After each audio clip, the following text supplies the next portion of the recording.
Isa na namang lesson I learned the hardest way, yung nangyari sa'kin kaninang 1:00 or parang 2:00 ata ng madaling araw yun.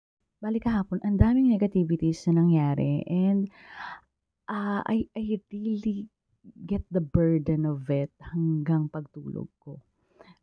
Talagang nagdasal ako na sana okey na ganyan, i-erase na pero talagang naiisip ko siya, naaalala ko siya yung mga sinabi sa'king mga salita na puro negativities. Kaya kayo mga mommy cors, lalo na kung parang 1-year-old pa lang yung baby ninyo, parang meron pang konting postpartum, may mga gano'n pang mga emotions, ang heavy-heavy ng feeling. Mga mommy, ikalma niyo. Talagang kagabi, ang lakas nung kabog ng dibdib ko, natulog ako, nagising ako out of the blue, walang maingay, walang kahit ano kundi yung kabog ng dibdib ko. Grabe, sobrang lakas niya na talagang tiningnan ko yung ceiling, parang gumagalaw siya. Hindi ko alam, parang yun yung panic attack. Yun talaga siguro sinasabi nilang panic attack. Ngayon ko lang na-realize na may mga ganun pala talaga. Sobra kasing daming negativities yung nangyari sa akin. Hindi ko alam, first time 'to nangyari. So, napa-chat ako sa asawa ko na sobrang, "Ano 'to? Bakit ko na-experience 'to?" So ayun, mga mommy ko's kapag gano'n, pray talaga ako na sabi ko, "Pahintuin niyo na po yung tibok ng puso ko." Ay, hindi naman pahintuin, parang ikalma niyo na po yung napakabilis sa tibok ng puso.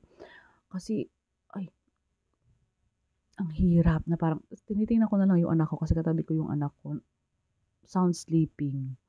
Sabi ko, "Paano 'to?" Buti na lang talaga nag-inhale, exhale ako, yun yung ginawa ko. For the inhale, exhale ng malalim.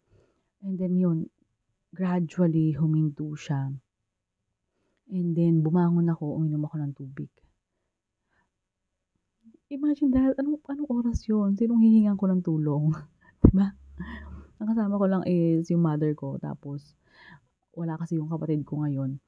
Kaya, ay, kailangan kong magpakatatag, kailangan kong lakasan ang loob ko, gano'n. Kaya kung ano man yung mga nangyaring mga negativity sa inyo, sa araw ninyo, sa mga pinuntahan niyong lugar, sa mga taong nakausap ninyo, sa mga, trabaho niyo, eh, pagdating sa bahay, i-erase, mahirap siyang gawin. Kasi ang nahirapan akong i-erase siya kasi na nag-e-echo yung mga sinabi sa'king mga salita, nag-e-echo pa rin sa'kin, eh, na, "Ano 'to?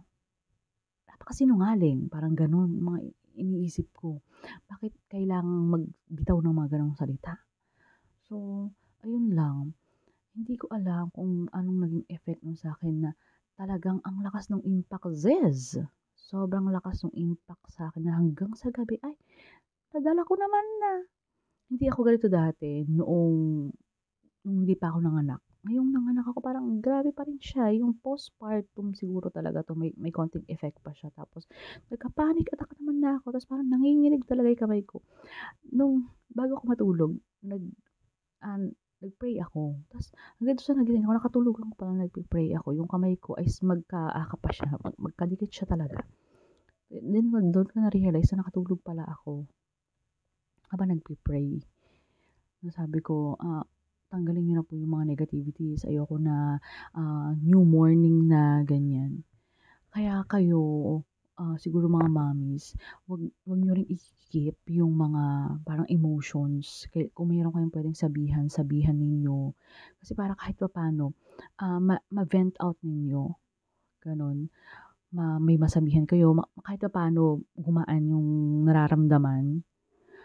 Kasi ang hirap talaga. So, kung may mga ganito rin kayong experiences at kung andito kayo sa part ng video ko na 'to, mag-drop naman kayo ng comment kung ano yung ginawa ninyong, strategies, ganyan, para kahit papaano mapahupa yung panic attack. So, yun lang.